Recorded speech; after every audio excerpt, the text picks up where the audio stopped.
Hey everyone, and welcome to Almost Cancelled. I'm Peter, that is Connor, and we are going to talk about Travellers, Season 2, Episode 11. It is called Simon. Full spoilers for the episode, as always. So, penultimate episode of the season. I'm actually kind of sad that we're already so close to the end. It's upsetting. Yeah. I mean, you say already. It's been a good week or so, two. I don't know. Time is a funny beast. It's still quick. It still feels like, it's almost over It already. does compared to a weekly show, yeah. Yeah. I do quite enjoy this show, so it's upsetting. But yeah. So obviously the main gist of this one is we follow up the cliffhanger of last time, where we find this character. Simon is his name, obviously, given the title. We met in the institute last episode, and we see more drawings like he's been doing all over the place. We actually open with a flashback to how Vincent even ended up at the hospital. Like, why he even goes there is because he discovers the drawings of this person at this charity auction. We actually hit Mac, actual living Mac, 1.0 Mac, and Kat are there, and they're being flirty, and she actually runs into Vincent, and they talk, and she's showing her chair, and then he sees the paintings, the drawings, and and it's like, you get a really good look at these things. It's like the dome and underground parts of it, and you see various other things that are all from this time period. And I'm like, this is a really interesting way of building the mythology of the future without us ever actually having to see it. It is nice. We kind of get a glimpse of the style, even though there's nothing there physically. And I like that we're at this charity event that we heard about before. Yeah. And, Vincent, mentioned that, he knew Kat, he spoke to her, and, we weren't sure if he was just, riling Mac up or not. I'm assuming that Vincent was a historian, given that, he knew everything, he knew all the market trends. Oh, yeah, that makes sense, yeah. So I'm assuming that's why he remembers, Kat in detail, he knew her name. Yeah, at the very least, he was like a prototype historian, but maybe before the perfect, because again, he was the first traveller, so maybe they hadn't quite nailed down that's fair. All that stuff. But yeah, he certainly was doing that kind of thing.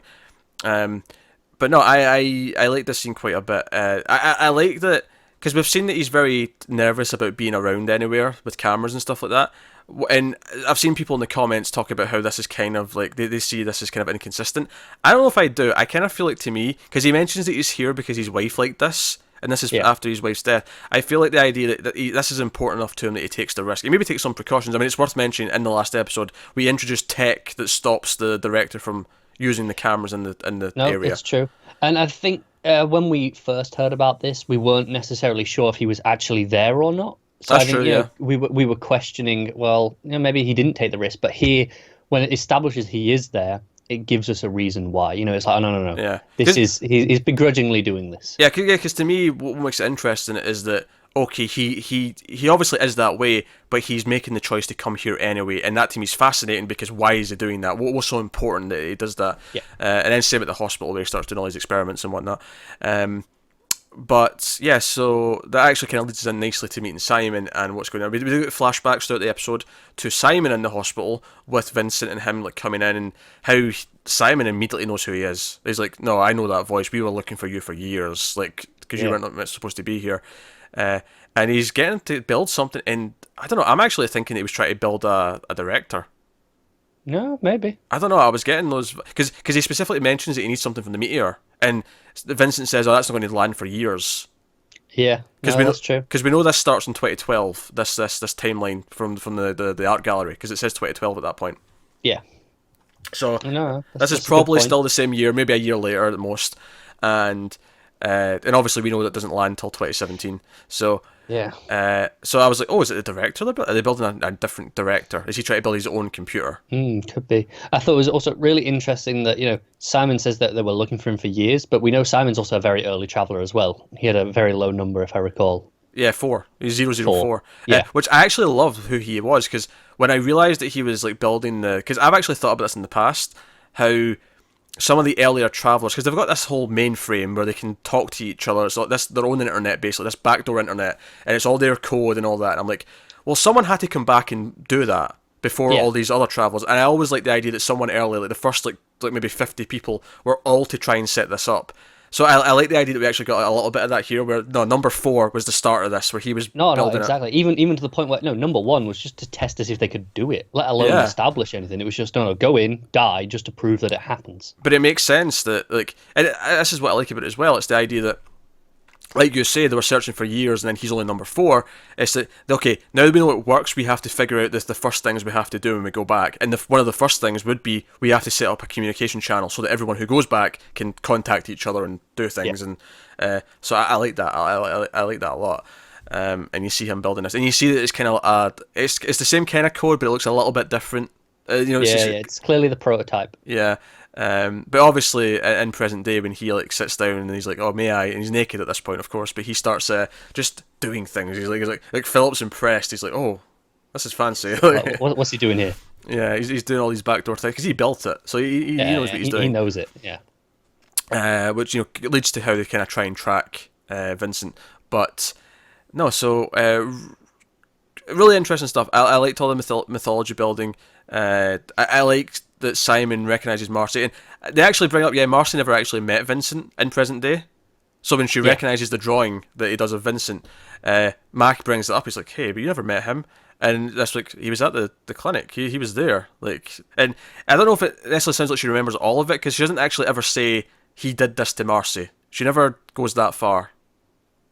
No, but maybe I can see it as she does remember, just doesn't want to say that yet. Yeah, that's fair. But it seems given that they were building something, like it seems relevant information for the team if she is withholding. Oh, definitely. But yeah, so yeah, really interesting stuff. I like them all being obviously he acts out a little bit, but they calm him down and whatnot. But yeah, so he's looking into the code, and it's like, oh, but there's like other layers, and like Vincent's built on his own layer. He's like tracking everything we do. He's spent years like hacking into this, and again, the idea if it's based on code that he knows from the future, that he would know how to maybe start looking into it like that. Yeah. Sorry, it just dawned on me. He said, he was trying to build a director. I think it's the machine that the faction have been using. Since the end of last season. Yeah. It looked very similar now to think about it. And you're right. Yeah. I think maybe it's just that machine that he was building, and it's been going on this long.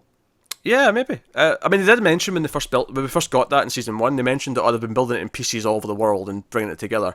Maybe this is maybe what he was building was the prototype for it, and because maybe he tries to build it, realizes he can't finish it because he doesn't have the parts or whatever. So then there's orders from the faction in the future to like send people back who can do it or something. I don't know. Yeah, and I think it's really interesting because he tells Simon that he's on a mission from the director now. That he kind of tricks him into it. Yeah. Obviously, we know we assume it's a lie, but it seems like a lie. Oh no, it definitely is, because he gets so frustrated when he's like when he's asking about the meteor and what else can we do, and Simon's like, no, just have the director send something. Yeah, you feel he's like, I can't do that because I'm not with him. But yeah, you feel really bad for him because he's been so manipulated, and then when things don't go the way he wants, Vincent just like abandons him and abandons the hospital because he's been like bribing the head of the hospital to like let him do his thing, and he just like leaves and he's like, nah, money's stopping, screw you, bye. Yeah. And he leaves. Do you know what I actually really like? I really like that. We've had him in a couple of flashbacks in this episode and the last episode, but the first time we see him in present day again is when the team get a glimpse of kind of that he's up to something, because they actually see in the code that he's getting a phone call, and that is the first time I've seen him in present day since I think like episode 3. Definitely since early on, since Mac went and saw him, and then he and then he ran away when he got the message. Yeah, I think that was 3. I think that's the first time I've seen him since then, is when they actually got like a bit of like a trace that he was doing something. Yeah, and that's we know where he is, and then we know where he is. Yeah, well, I mean they don't really know where he is because they have to follow the but they know therapist, how to find him. Yeah, so they track the call to the therapist. The therapist tried to like get away from him because she's rightfully kind of scared because he's weird and has bodyguards and all these other things. Mm-hmm. But actually, that reminds me. Do you know what I loved about when David was showing Marcy where the drawings were and like going to the guy? I loved where they're just talking about. He's like, oh yeah, he draws lots of things, and he even mentions, oh, I think I met him first time not too long after you. And I'm like, okay, that makes sense given I'd been dumped from the hospital. But he's like, oh, yeah, he's pretty delusional at times. So he says he's on the mission from the director to save the world, and just the reaction from Marcy when David says those words, like he says the thing that they're doing, and I love it. I just flippantly, he's on a mission from the director from the future. Yeah, but obviously no one believes him. I love that when he turns up, he just goes, "Hey, Marcy." Yeah, he just knows who she is. Yeah, he remembers her. So no, I like that. I like that a lot. But yeah, so they got this plan with the therapist where they'll follow her. They give her one of the comms actually in her neck. Obviously, Mac's just like, oh, this is like super FBI tech. Don't worry about it. But Vincent's smart enough that they actually, the big ending of the episode is they kidnap her, and they've cut out the thing. and it's like, yeah, Mac, you have to show up at this time and place within 2 hours, or she's going to die. We're going to kill her. Pretty much. And her daughter. I by like the that way. when they're approaching where they think she is. It's this barn, and there's no camera. It's like, why is this always a barn? It's like, yeah, you're right. Why is it always a barn? And it made me laugh with the last episode. It was basically a barn with the house that they were having the stand-up Do you know at. what the funny is? This is kind of like the whole CW thing where all the fights take place in a warehouse, but in this show, there's an in-context reason for it. It's always a barn because it's the middle of nowhere with no cameras. Exactly. It makes sense. There's actually a reason for it in this show. Yeah. Because there's no traffic cameras, there's nothing like that, no CCTV. Like, it makes sense. I get it. It actually works. You got to go out of the way. You go to a farm. Yeah, it actually makes sense in this show. I mean, arguably, it's just a nice silver lining to the fact that, you know, with the budget, you want to always like pick these places that are you know, in the middle of nowhere. But it works. I like it. It does. It's cool. So you got that. And that's kind of the main plot. There's a lot of individual character stuff throughout the episode, though. We see there's like a scene with Trevor with his dad's like talking about, you know, the coach, and he's like, and you know, Trevor just makes him feel better and says, "Oh, that never happened to me," and his dad's actually like, "Ah, yeah, I figured, yeah, not my son." Like, and it was like, I get that. That's a very realistic reaction from the dad, as much as it's a very, it's an easy reaction. It's an inappropriate one. It is, yeah. Are you criticising it and saying it's easy? No, I think it's an easy reaction for the father, because it's like, yeah, I don't want to deal with this. It's easy. You know, he doesn't have to confront it now, so he can kind of go, yeah. Oh, sure. I think I mean, it is easy. I mean, I agree with that, but I think I'd go one step further and say it's like he wants to make himself feel better. Like, oh, it could never happen to my son. It's kind of that thing where you never want to believe it could happen to your kid, so he's he's almost, it's almost an insult to the actual victims. He's like, oh yeah, my son's too good for that to happen to him. Exactly. It's got that kind of vibe to it. And even you can even see it makes Trevor feel a little bit awkward, but he's making him feel better. He didn't technically lie because it didn't happen to him. Oh, that's true. No, that's right. That is a very good point. So you got that. Obviously, the Philip and Carly stuff, because they all leave early on, and Carly's leaving, and he's like, "Hey, Carly, why don't you stay?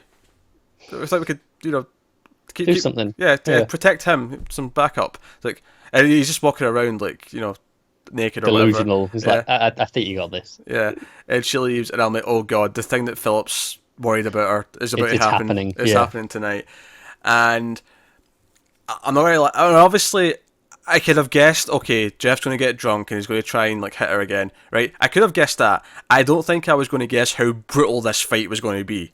No, I guessed that he was going to get rapey right at the start of the episode. You know, when he gives her that kiss on the cheek, and she's like, "What was that?" Which is again, on its own, it's fine, because then it's almost like in a vacuum. If you don't know what he's like, that's a sweet little moment. Maybe they're starting to grow together close again. Yeah. It just maybe it's just a reaction. You know, just something that he did on autopilot, because it would have done that for years. Or even just the idea that he's chancing his luck with the little kiss, just to sort of say, "Hey, I'm trying to get us back to this place again," or so, you know, something like that. But he comes back drunk, he's going to be valid, and then he pushes her against the wall, and he's like, oh, well, am I going to get it tonight? And, you know, it's very uncomfortable. And the thing is, obviously we know Carly can take care of herself, and I expect her to fight back. But it kept like, I was expecting her just to punch him once and knock him out, and that'd be it. But, like, you know, he struggles back, he holds her, like, she hits him back out of the wall. He hits her in the face with the weight. Yeah. And it's brutal as shit. And I'm like, oh god, is she actually going to be like knocked out, and actually something like that will actually happen? Like, is he going to like take advantage of her? Is something going to happen to her? Yeah. Is that what Philip was worried about? Because once he hits her with the weight, it's like, oh no, now she might be like too, you know, she might not be able to take care of herself anymore because she's out of it. But instead, no, she gets on top and she starts punching the shit out of him. And it's actually during this where Philip, because they reminded us earlier in the episode that the whole DJ thing where he'll like play music for her over the comms, he starts singing over the comm to sort of like remind her of what she's doing and where she is, because she's just punching him repeatedly, and his face is being pummeled, and you get like, oh shit, like she was going to kill him, and she was going to go to prison. That's what he's stopping. Yeah, absolutely. That's what Philip's intervening. Do you know what? I don't even know if she'd have gone to prison. They might have found a way to get her out of it, because they've got all the travellers in place to stop this. But she definitely would have lost the kid. She would have lost the kid, absolutely, and even just the memory of like the incident and like going through it and having to do this. She'd have broken Protocol 3. She'd have broken Protocol 3, and even just the horror of going through the attempted rape, and even though, okay, it had the relatively speaking happy ending in that she fought back and fought him off. Yeah. Just the horror of the situation as a whole, I think, would be a big thing to deal with. Yeah. So Philip just neatly does that, and like she shows up and she's got like a bruise, and her knuckles are swollen and red. And do you know what's funny? Because she says, "Oh, he'll live, he'll be fine."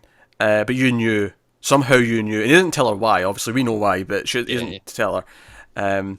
And so the timing was just too good, and they kind of leave it at that. Although I feel like she'll bring it up again when it's relevant, like when he knows something else. So she'll be like, "Hey, he knew this as well," and they'll confront him about it. And, or it'll be a point of she'll just go and look, what's going to happen? I need to know. Yeah, but last thing now it's changed because he stopped her. No, that's true. So and that's part of the reason why you said, oh, you were worried that she was going to be the one to die, or like something would go wrong in that. I never did, because I thought, okay, no, if it's going to be so bad it's going to get her, he would have stopped her. He would have gone, no, you can't.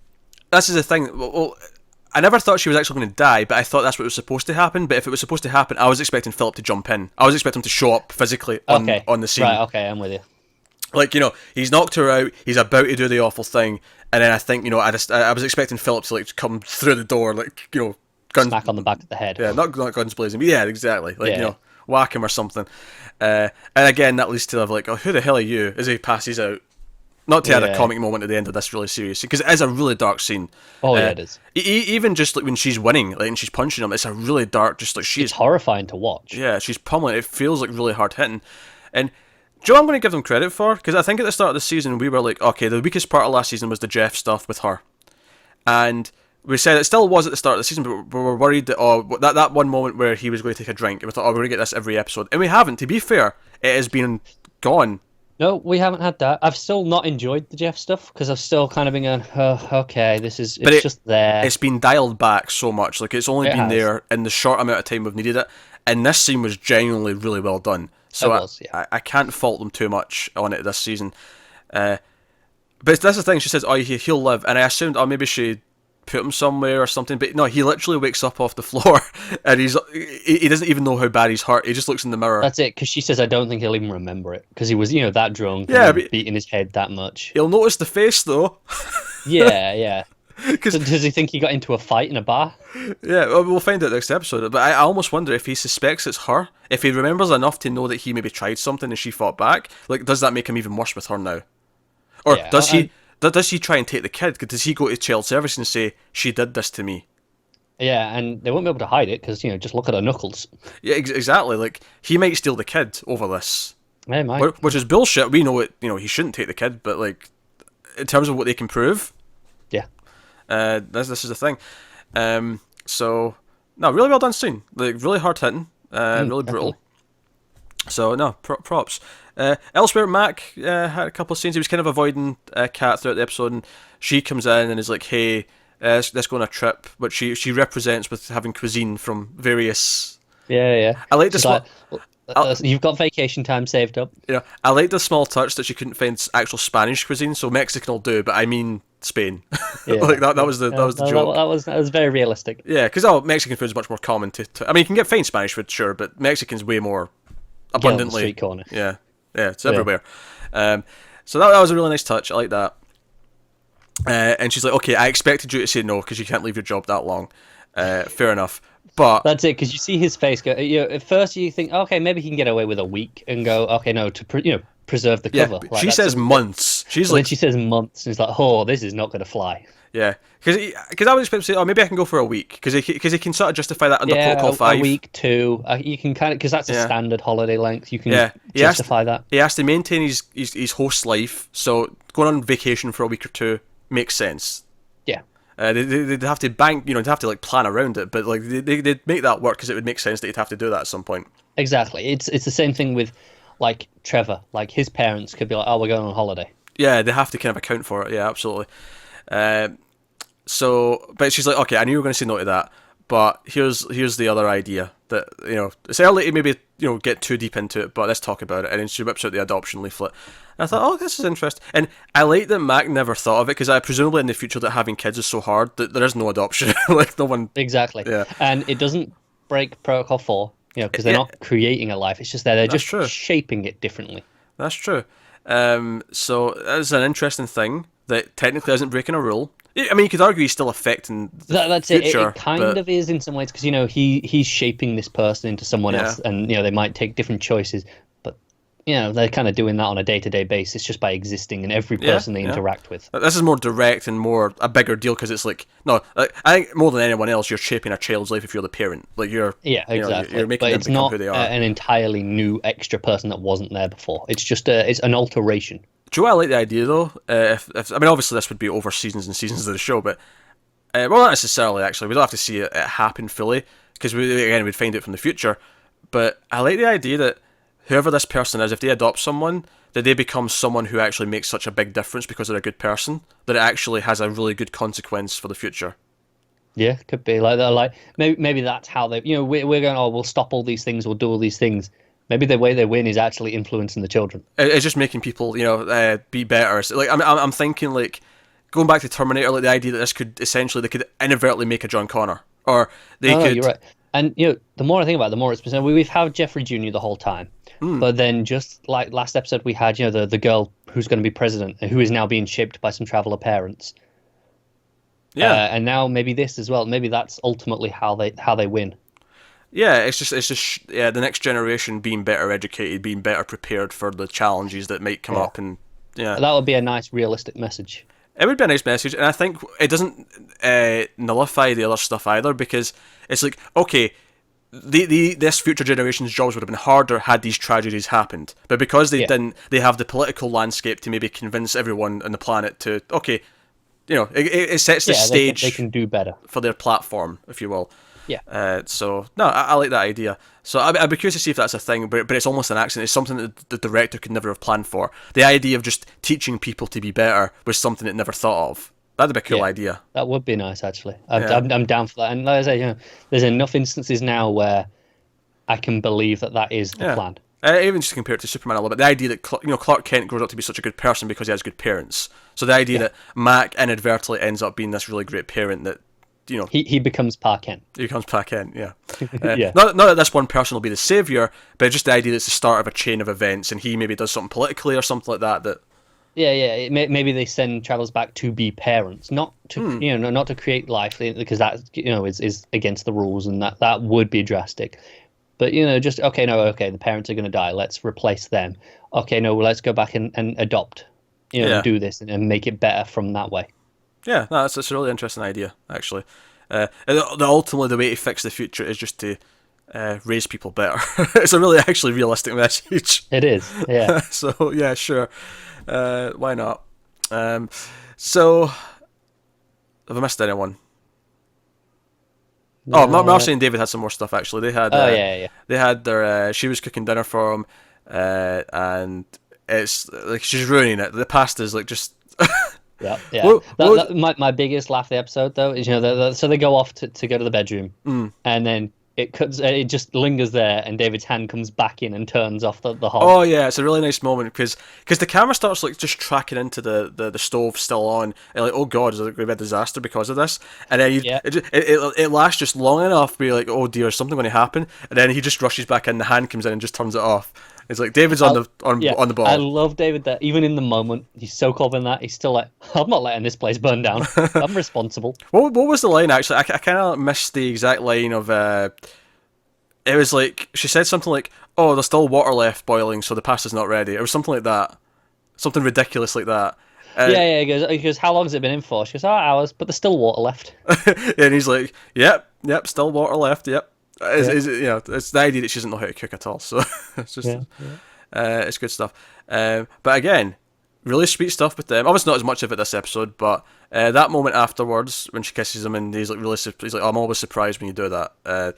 Like she seems like she's really hurt. And then in the morning when she actually starts like bringing up memories, and it's like, hey, like, I know you, because he goes to Mac at one point to ask like, is she like, acting weird? Is she done? Because again, it was still kind of a suicide attempt in a weird way, to him. yeah. And it's like no, whatever she did it. I wouldn't have approved of it because I would have said it was too dangerous as well. But she'd done it for her reasons and just It was accept. experimental, Yeah. not what was the word that David was using? It wasn't dangerous. Self-harming or something like that. It was to that effect, Yeah. but he didn't use that word. Yeah. But yeah, so and she sort of like she brings up like I remember that time with the operation when they're playing the game. And he's like so delighted to hear these things. And I'll be honest, I got a little bit worried during this scene because they're really happy. And we know that when people get really happy on a TV show, it usually means something bad or sacrificial is going to happen. The one thing that makes me go, okay, we might get away with it this time, is we already did this. They got happy, and then she got her mind wiped. So we kind of already did this. Yeah. So this is the second happy. And we also did it with Kat and Mac. So yeah, so it's like, okay, maybe we can get away with this one. I do certainly think, though, there may be some jeopardy in the finale with these two, though. That would not surprise me. It's a finale, after all. At least to make us worry about it, even if we ultimately get the happier ending this time. Yeah. It's open. That said, they ended last season in a big cliffhanger in the middle of a scene, so it wouldn't surprise me if we end like that again this season. No, that's a good point. And if they do, they better get renewed. That's all I'm saying. Yeah. I want them to be renewed anyway, because I really like the show. I actually really like the show, so... Oh, me too. Get on it. Get on it, is what I said. And this is something we spoke about with other shows that are co-production with Netflix. There is typically a safety barrier because of the guaranteed money from the Netflix deal. Yeah, so as long as Netflix are happy with how it's performing, it's probably safe. Yeah, I feel like Netflix are a big part of this show. Yeah. It still surprises me that they wait until it's over, practically. Although, not completely. I've noticed this, and I actually, because we questioned this when we noticed it was coming back before the finale aired in Canada, but it did that last year as well. Yeah. Oh, right. Okay. Season 1's finale aired after the whole thing went up on Netflix, so it's really interesting that you have to wait everywhere else to get the season, but you actually, if you watch it quick enough, you can get to the finale before Canada does. Yeah, that is strange. That's kind of funny. I think maybe they obviously have data on how long it takes people to get through shows on average. Yeah, on average. I wonder if on average it kind of lines up that they get the finale at roughly the same time. Maybe. It could be. Obviously, we take longer because we have to stop and review and whatnot, and we do other shows, but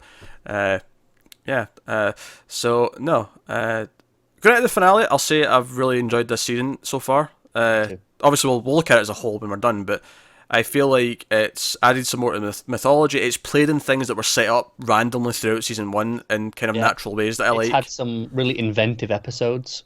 Yeah, 7 being the one that stands out. But it shook up the formula of, season 1, a lot of it was, here's a mission, let's do that. And even when we've had that here, it's played with it in a completely different way. Even the idea that almost every episode had the time to death countdown, we didn't have it for like most of the season. And even once the director went back online, it's only happened once or twice for special moments. It's not been every episode still. No, it's been a big deal when it happens. Yeah, so yeah, they've not just stuck to the same thing. And I like Vincent for the most part as a foe as well so far. Yeah, so me too. I'm curious to see how they.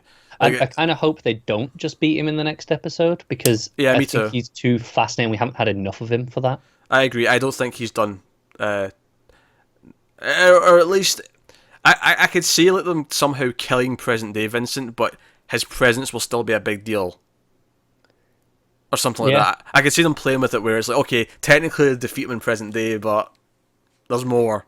No, this could be. Also, we talked about how, okay, if he has a machine like the director, like the faction machine, can he upload himself into that? Not just his own thing, but actually a copy. Yeah, that's what I was getting from what you're saying. Yeah. Has he made a backup so that if he does die, he can go into another body and be like, which would be a shame to have it in a different actor because obviously he's been great. Oh yeah, I've liked him a lot. I actually kind of like the when he was at the art gallery. I kind of liked the way he had his head down. He had that kind of like uncomfortable, socially awkward, kind of trying to hide himself. Yeah, I like that. I like the way he was playing that. So it would be a little bit maybe a loss to have it in a different actor, but I think I could trust him enough to cast it right and keep the spirit of the character alive at least. Yeah, I wonder if you could if you were going to do that, if you could cast it in a way where, okay, now you'll be angry because he knows he's been killed, so you cast someone who maybe does the rage better. You get if it happens a few times, you always change it based on where the character is in his arc, kind of thing. Yeah, and how often does he do a backup? Assuming that he does backups. Yeah. How often does he back himself up? How much data does he lose? Is this one from 3 years ago? Or is it from a week ago? Oh, it's worth mentioning actually. Simon gets kidnapped, by the way. Just to go back to Simon for a minute, he gets kidnapped by presumably his men. We don't actually get a good look at them, but we just see two tall figures kind of come and take him away. One would assume, but he's ranting and raving and shouting at the sky. Yeah, actually, I loved that in the flashback when he was building the code. He starts because it basically turns out he gets schizophrenia after he'd already travelled. So it was an unplanned thing that was just an unfortunate event. Yeah, they mentioned that it was part of in the host, which I thought was interesting because that implies it's a physical thing with the host body, not his mind. Yeah, no, I think Because that's they're like, oh, how did this happen? And, Marcy kind of says, oh no, it was a compromised host in the same way that that she had, and she mentioned how Philip had his drug problem. yeah. I mean, she's basically saying it was kind of always going to develop in his brain, but it just hadn't done it yet. Yeah. Yeah, that's So I interesting. thought it was interesting that they say no, it's physically part of it, not just in the personality and the mental state. That makes some sense to me that the brain actually is. No, it makes Yeah, sense. I just thought it was an interesting way of yeah. putting it. But I love the moment where you think he's hearing these voices and he runs outside. And I actually, because he keeps talking about a helicopter in the sky, and I thought, man, they're being really cheap here by just keeping the camera on him and not showing any of it. But then it actually does that wide shot where it reveals there's nothing there and he's just He's freaking just out. in broad Yeah. daylight in the street, and there's this family going, "What's he doing?" Yeah, I actually really liked that. That was a nice, because I was actually going, this is really weird, they're not showing the helicopter. And I'm like, oh, okay, fair enough. Yeah, and I like how he keeps seeing Vincent as well. Like, when he tells them that he's 001, and Vince's like, you know what you got to do now. Yeah, which, by the way, that is the title of the last episode of the season, is 001. So, Sounds good. yeah, looking forward to seeing what they do with that, and whatever else they do with Simon and Vincent and all this stuff. It has been a good ride. So, with that, we will wrap up this penultimate episode. We will talk more about the season as a whole after we've done talking about the finale, obviously, in the final video. But yeah, so let us know what you thought of this episode, any comments and all that stuff. Like, subscribe. If you want to support the show and the channel, head over to patreon.com/MailFuzzTV. You can do that over there. There'll be a link to that in the description, as well as some other useful links, but otherwise that is us. So thank you once again for watching or listening. We always appreciate it. Keep watching TV, guys. Have you got anything else?